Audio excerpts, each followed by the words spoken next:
Hello प्यारे विद्यार्थियों, नमस्कार। आप सभी का फ्यूचर कोचिंग क्लासेस में बहुत बहुत स्वागत है। आज प्रश्नों का महाकुंभ का सीरीज 11 होने वाला है। आप सबको पता है जो सीरीज चल रहा है ये TGT PGT special KBS LT grade और यूजीसी नेट को टारगेट करके ये सीरीज कंटिन्यू हो रहा है। आज जो सीरीज 11 होने वाला है उस सीरीज में हमने स्पेशली पार्टनरशिप से क्वेश्चन कुछ लिए हुए हैं जो आपके एग्ज़ाम में काफ़ी इम्पोर्टेंट होते हैं, जहां से लगभग आपके क्वेश्चन हर साल आपको पेपर में देखने को मिलते हैं। ठीक है, चलिए देखते हैं आज का पहला क्वेश्चन क्या कह रहा है। पहला क्वेश्चन कह रहा है कि निम्नलिखित में से कौन सा पुस्तपालन में शामिल नहीं है। पहला ही क्वेश्चन जबरदस्त आ गया। वैसे देखने में तो बहुत आसान क्वेश्चन दिख रहा है, लेकिन एक्चुअल में है ये बहुत ही ज़बरदस्त क्वेश्चन। कह रहा है कि पुस्तपालन में कौन शामिल नहीं है। अब आप ये सोचें कि पुस्तपालन में क्या क्या आता है, क्या क्या नहीं आता है। देखिएगा, हमारा जो पहला स्टेप होता है जर्नल एंट्री का होता है, इसके बाद लेजर का होता है। जर्नल एंट्री, लेजर, और इसके बाद इससे पहले भी जो होते हैं प्राइमरी ट्रांजैक्शन होते हैं, जो रिकॉर्डिंग होते हैं वो होता है। इसके बाद हमारा क्या आता है, ट्रायल बैलेंस आता है। ट्रायल बैलेंस आता है, देन आपका फाइनल अकाउंट आता है। ठीक है, इससे पहले भी हमारे ट्रांजैक्शन होते हैं, जैसे हमारे सब्सिडरी बुक्स वगैरह जो तैयार होता है वो इससे पहले भी तैयार होते हैं, वो जर्नल का पार्ट होता है वो। ठीक है, अब आप देखिएगा यहाँ से पोर्शन जो यहाँ से अलग हो रहा है, ये वाला पोर्शन इस साइड और ये वाला पोर्शन इस साइड। ट्रायल बैलेंस के पहले जितने भी रिकॉर्डिंग किए जाते हैं, चाहे लेजर हो चाहे जर्नल हो, और जर्नल में आपका कुछ ऐसा होता है जिसको हम कैश बुक के नाम से जानते हैं, ये भी बनाया जाता है। मतलब कि सब्सिडरी बुक जितने भी हमारे प्रिपेयर किए जाते हैं, सब्सिडरी बुक में परचेज बुक हो गया, सेल्स बुक हो गया, purchase return, sales return, petty cash book, ये सब जो तैयार किए जाते हैं ये सब आपके किसके पार्ट होते हैं, पुस्तपालन के पार्ट होते हैं, मतलब कि बुक कीपिंग के पार्ट होते हैं। अब लेजर के बाद जितना भी कुछ तैयार किया जाता है वो किसका पार्ट होता है, लेखांकन का पार्ट होता है, ये काउंटिंग का पार्ट होता है। ठीक है, तो आपका क्वेश्चन करा कि पुस्तपालन में शामिल नहीं है। क्या नहीं शामिल भाई? रोकड़ बही मैंने बताया पुस्तपालन में आता है। खाता बही लेजर मैंने बताया, लेजर भी किस में आता है, पुस्तपालन में आता है। कह कि रोज नामचा जिसे हम क्या कहते हैं, जर्नल के नाम से जानते हैं, सबको पता है, किस में आएगा, बुक कीपिंग में आएगा। लास्ट वाला कह रहा है कि निर्माण खाता। ठीक है, इसमें ऑप्शन आपको दिख रहा है निर्माण खाता। निर्माण खाता किसका पार्ट होता है, ये पार्ट होता है फाइनल अकाउंट का। फाइनल अकाउंट में जब मैन्युफैक्चरर कंपनी होती है तो उसमें एक निर्माण खाता बनता है, इसके बाद ट्रेडिंग अकाउंट बनता है। तो निर्माण खाता किसका पार्ट है, फाइनल अकाउंट का। तो ये किसका पार्ट हो जाएगा, आपका अकाउंटिंग का पार्ट हो जाएगा, ना कि आपका बुक कीपिंग का पार्ट होगा। तो आंसर आपका कौन सा सही होना है, 4 सही होने वाला है कि पुस्तपालन का यह पार्ट नहीं है। ठीक है, चलिए अगले क्वेश्चन पे चलते हैं। अगला क्वेश्चन देखिए क्या कह रहा है कि आर्थिक चिट्ठे में संपत्तियों को दिखाया जाता है। क्या कह रहा है, आर्थिक चिट्ठे में संपत्तियों को दिखाया जाता है। ये पूछ रहा था कैसे दिखाया जाता है। देखिए ऑप्शन आपको दिख रहा है, अस्थायित्व के आधार पर, बाजार मूल्य के आधार पर, पुस्तक मूल्य के आधार पर और तरलता के आधार पर। जो शेड्यूल 3 आपका तैयार किया जाता है कंपनी एक्ट 2013 शेड्यूल 3 के अकॉर्डिंग जो आपका बैलेंस शीट तैयार किया जाता है वो अस्थायित्व के आधार पर आपका आर्थिक चिट्ठे में संपत्तियों को दिखाया जाता है। मतलब कि पहले कैसे दिखाया जाएगा, पहले इंटेंजिबल फिक्स एसेट को दिखाया जाएगा, फिर टेंजिबल फिक्स एसेट को दिखाया जाएगा, इसके बाद आपका करंट लायबिलिटी प्रिलिमिनरी एक्सपेंस वगैरह जो आते हैं वो दिखाए जाएंगे। तो आंसर आपका कौन सही होगा? स्थायित्व के आधार पर आपका बैलेंस शीट में एसेट को दिखाया जाता है। ठीक है, अगला क्वेश्चन देखते हैं। अगला क्वेश्चन क्या कह रहा है कि अवलंबित दायित्व एक दायित्व है। अवलंबित दायित्व का मतलब होता है, इंग्लिश में से कहेंगे कॉन्टीजेंट। कॉन्टीजेंट लायबिलिटी से बोला जाता है। अब कॉन्टीजेंट लायबिलिटी का मतलब होता है यह भविष्य में किसी घटना के घटित होने पर हो सकता है लेकिन कन्फर्म नहीं है। इसे क्या बोलते हैं? अवलंबित। ऑप्शन देखिए क्या कह रहा है, कह रहा है कि जो वर्तमान में नहीं परंतु भविष्य में होने की संभावना है। भविष्य में तो होगी लेकिन अभी कुछ कंफर्म नहीं है। ये आंसर गलत है। जो किसी अन्य व्यक्ति के द्वारा चुकाया जाए, नहीं, ऐसा कुछ भी नहीं है।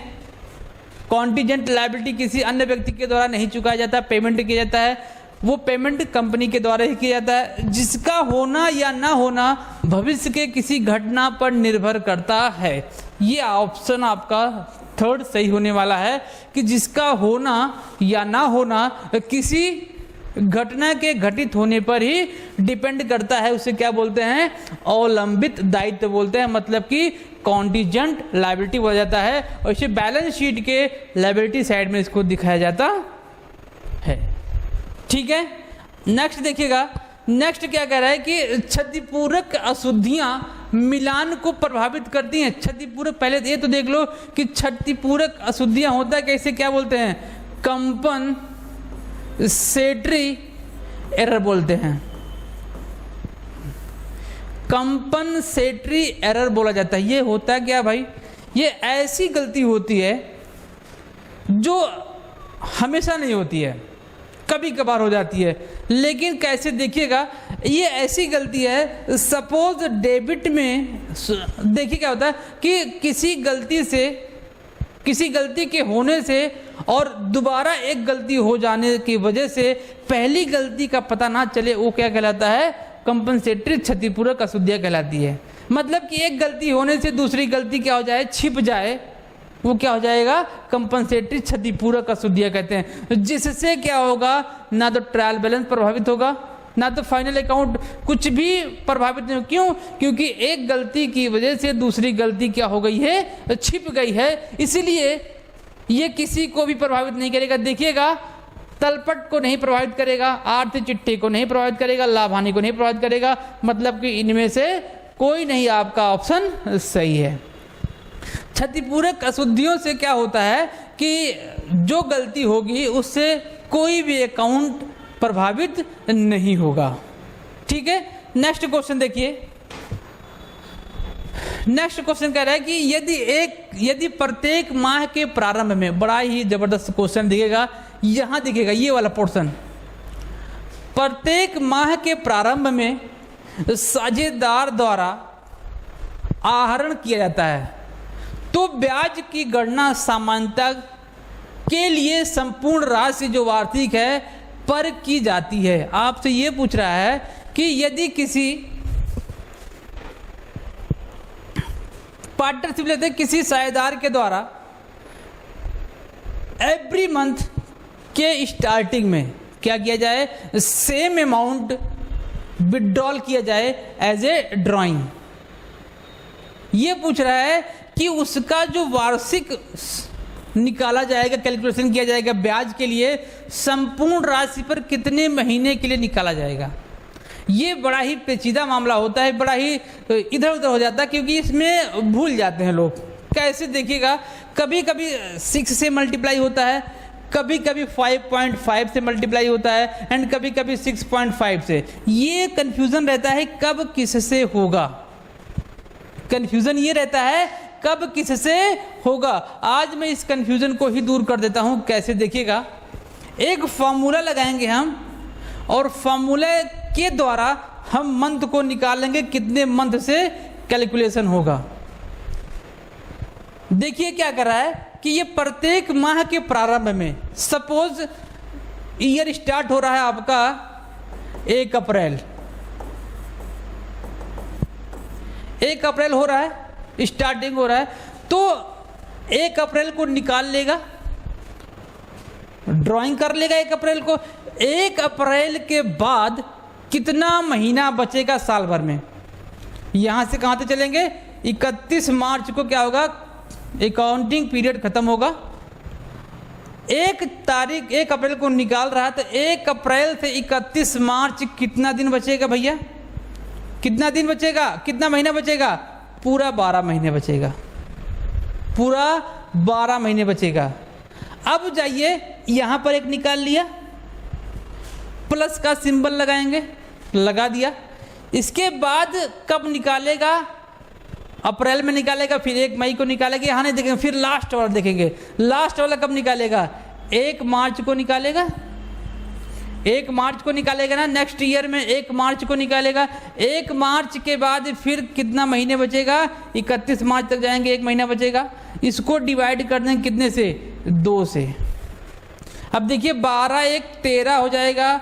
13 को 2 से डिवाइड कर देंगे, 6.5 मंथ आपका निकल जाएगा। कब? जब स्टार्टिंग में विड्रॉल करेगा। तो ऑप्शन आपका आ जाएगा 4। इस क्वेश्चन का ऑप्शन आपका 4 आ गया। सपोज इसी में बोल दे कि ये क्या हो जाए, ये प्रारंभ में ना होके अंत में करे, तो क्या होगा? अंत में। देखिएगा ये तो पहला कंडीशन था। दूसरा कंडीशन अगर कहे कि अंत में करेगा तो क्या होगा? सपोज देखिएगा अंत में करेगा तो 1 अप्रैल को निकालेगा नहीं। कब निकालेगा? 30 अप्रैल को निकालेगा। तो 30 अप्रैल के बाद 31 मार्च तक जाएंगे तो कितने महीने बचेगा?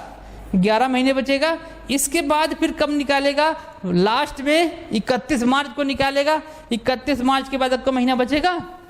नहीं बचेगा। डिवाइड करते हैं किससे? तो 11/2 कर देंगे तो 5.5 आ जाएगा। तो इस केस में, अंत वाले केस में कितना हो जाएगा? 5.5 हो जाएगा। ठीक है, याद करने का झंझट जो है खत्म कर दो। ठीक है, यहां से कंसेप्ट लगाओ और आपका आंसर आपको मिल जाएगा।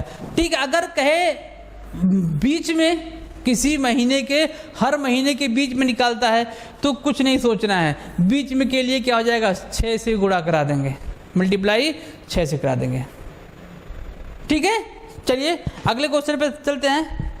अगला क्वेश्चन कह रहा है कि ABC का लाभ विभाजन अनुपात कितना है? ये है और ये है।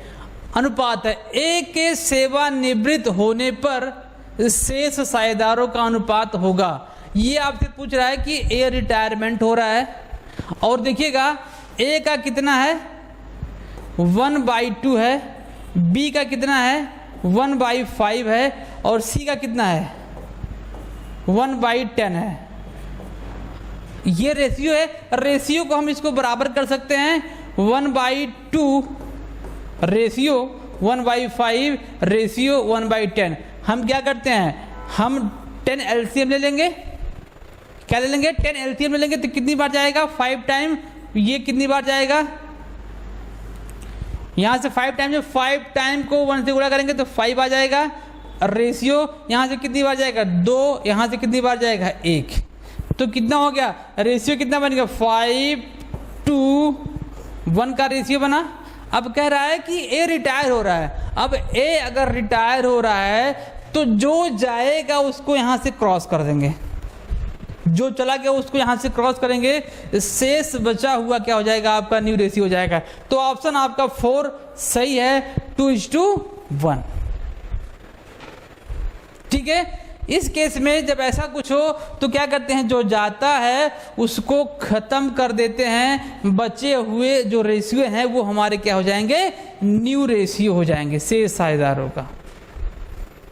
ठीक, चलिए अगले क्वेश्चन पे चलते हैं। अगला क्वेश्चन क्या कह रहा है? नए साझेदारों के प्रवेश पर भवन के मूल्य में हुई किसी वृद्धि को क्रेडिट किया जाता है। अब ये बताओ, जब कोई पार्टनर एडमिशन ले रहा है, एडमिट हो रहा है पार्टनरशिप फर्म में, तो किसी भी भवन में क्या हो गया? मूल्य में इंक्रीजमेंट हो गया। तो ये पूछ रहा है उसको क्रेडिट कहाँ दिखाएंगे? क्या भवन खाते में जाएगा? नहीं, पार्टनरशिप फर्म में कोई भी भवन खाता नहीं बनाया जाता है। क्या लाभानी खाता बनाया जाएगा? जी नहीं, बिल्कुल नहीं जाएगा। यहाँ पर भी नहीं जाएगा। कहाँ जाएगा? पुनर्मूल्यांकन खाते में जाएगा, ना पूंजी खाते में भी नहीं जाएगा। कहाँ जाएगा? आपका पीएलए अकाउंट में जाएगा, रीवैल्यूएशन अकाउंट में जाएगा। कहाँ पे जाएगा? पुनर्मूल्यांकन, रीवैल्यूएशन अकाउंट। रीवैल्यूएशन अकाउंट में आपका दिखाया जाएगा क्या? किसी भी संपत्तियों के बढ़ने पर उसको रिवैल्यूएशन अकाउंट के क्रेडिट पोर्शन में दिखाते हैं। संपत्तियों को जब घटता है, संपत्तियां घटती हैं तो डेबिट पोर्शन में, दायित्वों का बढ़ना और संपत्तियों का घटना डेबिट, संपत्तियों का बढ़ना और दायित्वों का घटना रिवैल्यूएशन अकाउंट के क्रेडिट पोर्शन में दिखाया जाता है। ठीक है, चलिए अगला क्वेश्चन देखते हैं। अगला क्वेश्चन क्या कह रहा है कि एक साझेदार फर्म में निम्नलिखित में से किस सहमति से नए साझेदार को प्रवेश दिया जाएगा? भैया कोई भी साझेदार को अगर हम किसी भी फर्म में एडमिशन दे रहे हैं तो जब तक सभी साझेदारों की, जो वर्तमान में साझेदार हैं, जब तक सभी की सहमति नहीं होगी हम किसी भी पार्टनर को एडमिशन नहीं दे सकते हैं। बात समझ में आई ना? किसी भी पार्टनर का एडमिशन नहीं कर सकते हैं। ऑप्शन देखिए क्या कह रहा है, फर्म के किसी भी साझेदार द्वारा नहीं, बिल्कुल नहीं। कोई एक साझेदार किसी भी साझेदार को एडमिशन नहीं दे सकता है। वर्तमान सभी साझेदारों की सहमति पर। ऑप्शन क्या है? ऑप्शन बी आपका सही है, वर्तमान सभी साझेदारों की सहमति पर। साझेदारों की बहुमत, साझेदारों के 2/3 बहुमत से भी नहीं। ठीक है, अगला क्वेश्चन देखते हैं। एक्स तथा वाई साझेदार हैं, किस रेशियो में? 4:3 के अनुपात में साझेदार हैं। जेड को कितने के लिए? 1/3 के लिए साझेदारी में शामिल करते हैं। यहां से कंडीशन शुरू है। कह रहा है कि यदि जेड अपना हिस्सा एक्स से और वाई से बराबर बराबर प्राप्त करता है तो भविष्य में वाई का हिस्सा क्या होगा? न्यू रेशियो नहीं पूछ रहा है, कह रहा है कि भविष्य में वाई का हिस्सा क्या होगा। देखिएगा कैसे निकलेगा ये। सबसे पहले हम ये करेंगे कि जेड कितना प्राप्त कर रहे हैं? प्राप्त कर रहे हैं भैया 1/3। यहां तक कोई दिक्कत नहीं, 1/3 प्राप्त कर रहे हैं, इसको यहां पर रहने दो। कह रहा है कि जेड एक्स और वाई बराबर बराबर रेशियो प्राप्त कर रहे हैं तो क्या करेंगे? पहले ए बराबर करेंगे 1/3 को 1/2 से इंटू करा देंगे। 1/2 से क्यों इंटू करा रहे हैं भाई? क्योंकि दो पार्टनर हैं, इसलिए बराबर बांटने के लिए 1/2 हो जाएगा। करा देंगे तो कितना जाएगा? 1/6 हो जाएगा। बी कितना दे रहे हैं? 1/3 को वो भी कितना दे रहे हैं? 2, तो उनका भी कितना हो जाएगा? 1/6 हो जाएगा। ये वाला पोर्शन आपको समझ में आ गया? ठीक है, अब न्यू रेशियो निकाल लेंगे। न्यू रेशियो कैसे निकालेंगे देखिएगा। ये वाला पोर्शन क्या करेंगे? ए और बी में से माइनस कर देंगे। देखिएगा ए बराबर कितना है? 4/7 है। माइनस कितना? ए कितना दे रहे हैं? 1/6 दे रहे हैं। बी देखिएगा, बी 3/7 है माइनस 1/6। और सी देख लेते हैं, सी कितना प्राप्त कर रहे थे? 1/3 प्राप्त कर रहे थे। अभी देखते हैं, इसको बराबर करते हैं, इसको सॉल्व कर लेते हैं। देखिएगा 7 × 6 = 42, हम इसको क्रॉस मल्टीप्लाई करा के एलसीएम ले लेते हैं और 28 यहाँ से हो जाएगा -7 यहाँ पे, तो 21/42 हो जाएगा। ये वाला 21/42 हो जाएगा। नेक्स्ट देखिए दूसरा केस सॉल्व करते हैं। 7 × 6 = 42, यहाँ पर भी इसको ले लेते हैं। 18 हो जाएगा, यहाँ पर कितना हो जाएगा? 7 हो जाएगा। 18 में से 7 के 11 हो जाएगा। आपसे यही पूछ रहा था कि बी का रेशियो कितना है। आगे मत निकालो, आगे आपसे पूछ नहीं रहा। क्या पूछ रहा है? बी का रेशियो कितना है। अगर आपसे पूछता है ए का तो 21/42, अगर बी का निकालना है तो इतना करने की जरूरत भी नहीं है। अगर पूरा निकालना है तो केवल बी का निकाल लो बस, तब भी काम हो जाएगा। तो 11/42 कौन सा? पहला ही ऑप्शन आपका सही है, 11/42। ठीक है, चलिए अगला क्वेश्चन देखते हैं। अगला क्वेश्चन क्या कह रहा है कि एक सामान्य साझेदारी फर्म में अधिकतम साझेदारों की संख्या इससे अधिक नहीं हो सकती है। कौन सा साझेदार है भैया? जर्नल पार्टनरशिप फर्म है। एक होता है बैंकिंग पार्टनरशिप फर्म। जर्नल में देखिएगा, जर्नल में मिनिमम कितने होते हैं? मिनिमम होते हैं 2 और मैक्सिमम कितने होते हैं? 20 होते हैं। और बैंकिंग में कितने होते हैं भाई? बैंकिंग में होता है आपका 7 और 10 का होता है। ठीक है, बात समझ में आ गई ना? तो इसका मतलब ये हुआ कि जर्नल में कितना है? 20, तो 20 से अधिक नहीं हो सकता है। आंसर आपका क्या हो जाएगा? 20 से अधिक सामान्य साझेदारी में अधिकतम संख्या नहीं हो सकता है। ठीक है, चलिए अगला क्वेश्चन देखते हैं। अगला क्वेश्चन क्या कह रहा है कि साझेदारी फर्म का पंजीयन कराना सोचो ही मत। ये आपके इच्छा पर डिपेंड करता है। आपका मन करे तो कराओ, नहीं करे तो मत कराओ। मतलब कि ये क्या होता है, इसका पंजीकरण या रजिस्ट्रेशन कराना ऐच्छिक होता है, ना कि कंपलसरी होता है। चाहे कोई भी अधिनियम हो, साझेदारी अधिनियम, बैंकिंग अधिनियम, आयकर अधिनियम, कुछ नहीं, ये क्या होता है? आंसर ऐच्छिक होता है। क्या होता है? ऐच्छिक होता है। इसका पंजीकरण आपका मन कहे कराओ, ना मन कहे तो मत कराओ। ठीक है,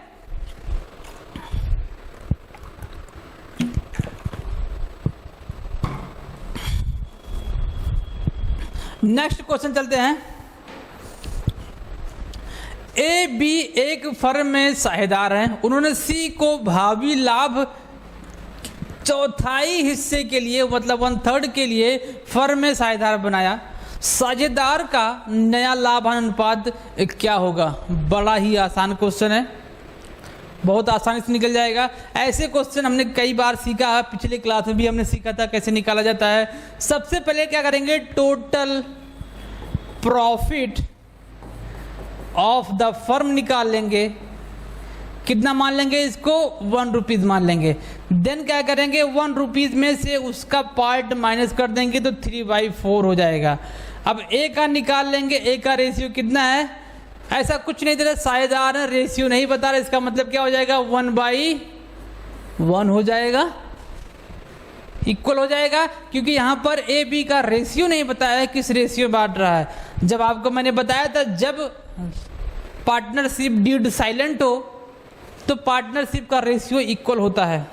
क्या होता है? इक्वल होता है। तो यहाँ पर 1/2 माइनस 3/4 करिए तो कितना हो जाएगा? इंटू होगा, सॉरी क्या होगा? इंटू होगा। इसको क्या करते हैं? इंटू, तो 3/8 हो जाएगा। बी का देख लेते हैं, 1/2 इंटू 3/4 कितना हो जाएगा? 3/8 हो जाएगा। और 1/4 पा रहे हैं कौन? सी में कितने से गुणा कराएं कि आपका हो जाए 8? तो 4 से कराएंगे, 2 से कराएंगे, सॉरी 2 से कराएंगे तो 2/8 हो जाएगा। तो रेशियो क्या बनेगा? 3:3:2। क्या बन जाएगा? 3:3:2 का रेशियो बनेगा। क्या ऑप्शन में है? जी, ऑप्शन नंबर 3 आपका सही है, 3:3:2। ठीक है, ये क्वेश्चन था। अगले क्वेश्चन पे चलते हैं। देखिए अगला क्वेश्चन कह रहा है कि जब साझेदारों को ब्याज दिया जाना है तो इसकी गणना प्रायः की जाती है। आप बताओ, जब साझेदारों को ब्याज दिया जाता है, ये पूछ रहा है कि उसकी गणना प्रायः की जाती है, किस पूंजी पर की जाती है? ये पूछ रहा है कि किस पूंजी पर की जाती है। क्या वर्ष के अंत वाली पूंजी पर? बिल्कुल भी नहीं, सरासर गलत हो जाएगा। जो स्टार्टिंग में पूंजी रहेगी उसी पर क्या होगा? कैलकुलेशन होगा। तो वर्ष के आरंभ वाली पूंजी पर क्या निकाला जाता है? इंटरेस्ट निकाला जाता है। ठीक है, नेक्स्ट क्वेश्चन देखिए क्या कह रहा है। साझेदारी समझौते के अभाव में किसी साझेदार के ऋण पर स्वीकृति की जा सकने वाली ब्याज की दर क्या होगी। मैंने अभी जस्ट बताया कि जब क्या हो, पार्टनरशिप डीड क्या हो, साइलेंट हो,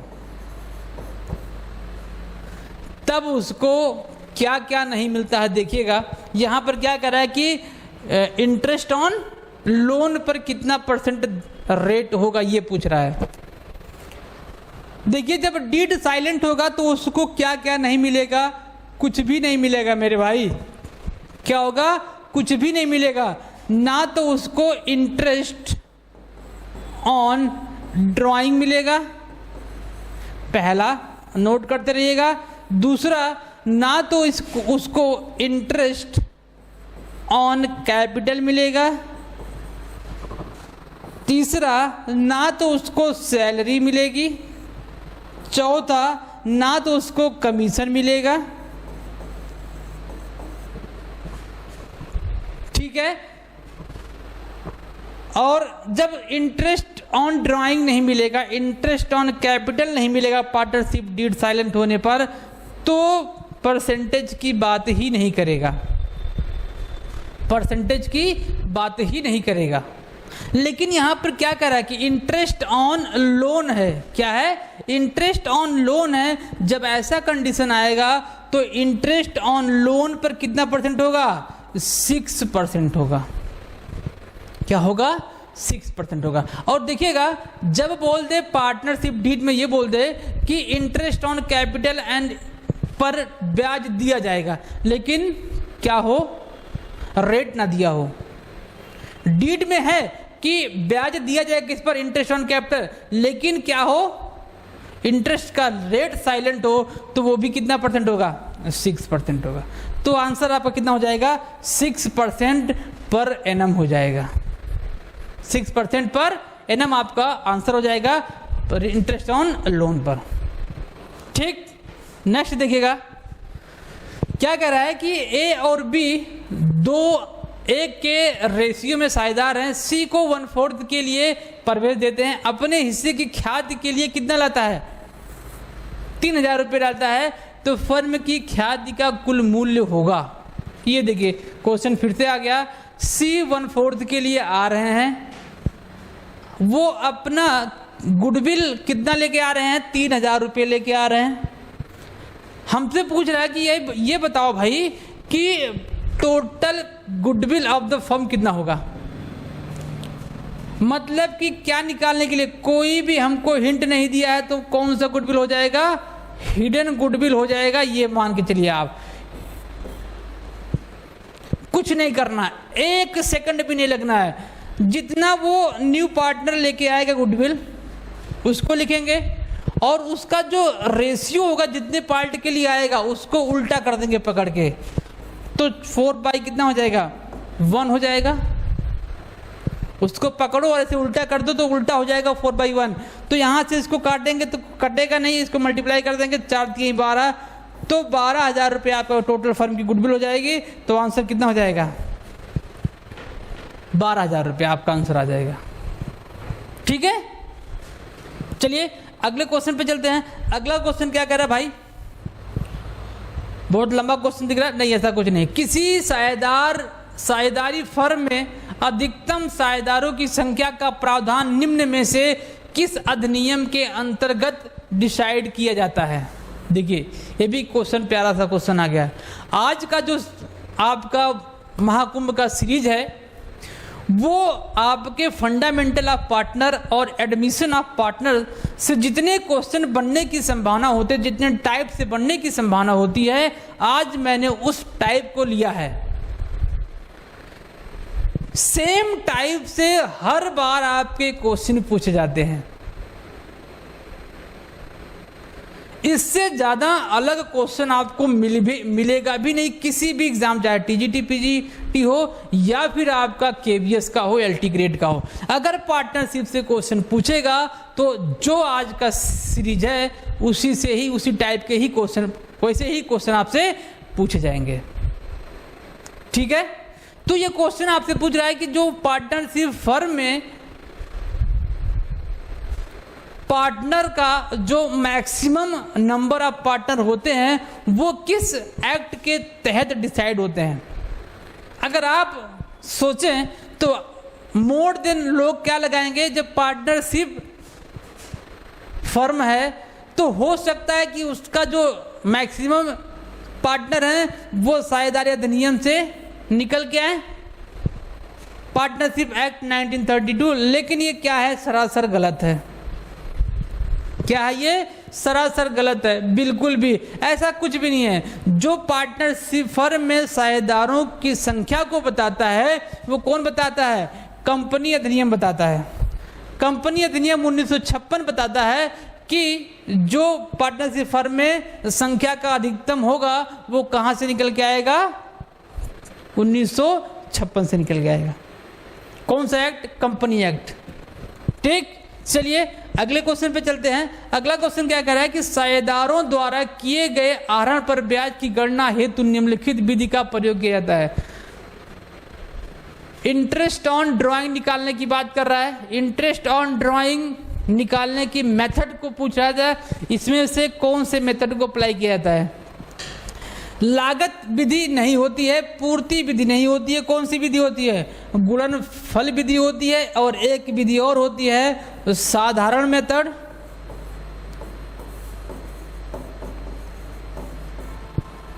और एक और होती है तीसरी, ये पहली हो गई, ये दूसरी हो गई, ये तीसरी होगी, एक होती है औसत विधि होती है।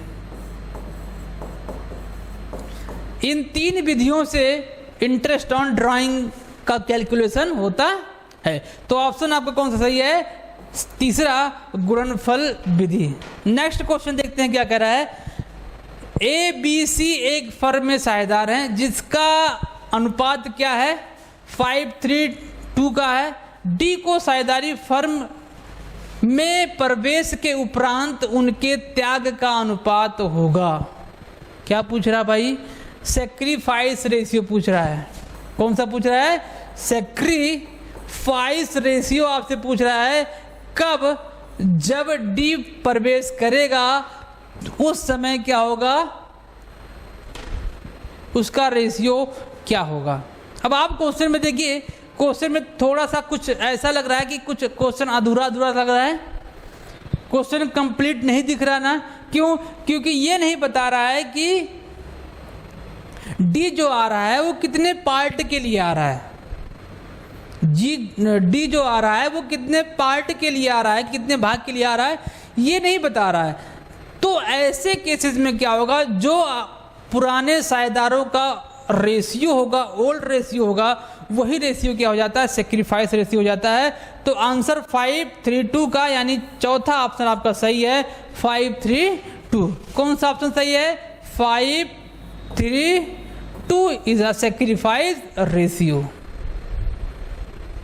ठीक है, चलिए अगले क्वेश्चन पे चलते हैं। आज का सेकंड लास्ट क्वेश्चन क्या कह रहा है, साझेदारों का दायित्व होता है। भाई साझेदारों का दायित्व क्या होता है, अनलिमिटेड होता है।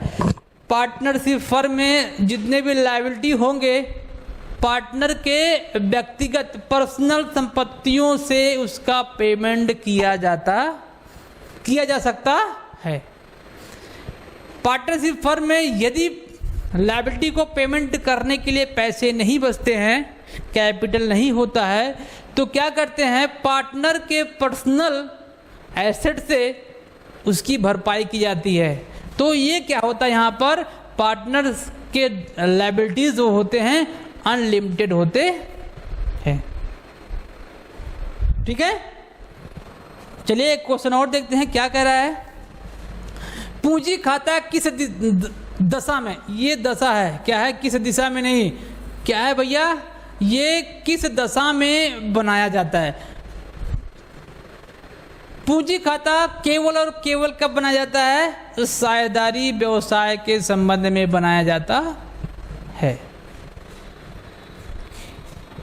क्या जब मर्जर होगा तब बनाया जाएगा, नहीं, वहां नहीं बनाया जाएगा। केवल और केवल क्या होगा, जब पार्टनरशिप टाइप का बिजनेस होगा तो वहां पे आपका कैपिटल अकाउंट ओपन होगा। ठीक है, तो ये आज का सेशन प्योर पार्टनरशिप पे था। नेक्स्ट वाला आपका पार्ट जो होगा वो भी पार्टनरशिप होगा, लेकिन पार्टनरशिप का रिटायरमेंट होगा, डेथ होगा और डिसोल्यूशन का होगा। ठीक है, तो इससे क्या होगा कि आपको पार्टनरशिप फर्म से जितने भी क्वेश्चन पूछेगा टीजीटी पीजीटी में, आप बड़े ही आसानी से कर पाएंगे उसको। ठीक है, उम्मीद है कि आपको वीडियो पसंद आ रहा होगा, और पसंद आ रहा है तो वीडियो को लाइक करिए। अगर आप हमारे चैनल पर नए हैं तो चैनल को सब्सक्राइब और इस वीडियो को अपने दोस्तों के पास ज़रूर शेयर करिए। ठीक है, मिलते हैं आपसे अगले सेशन में, तब तक के लिए जय हिंद।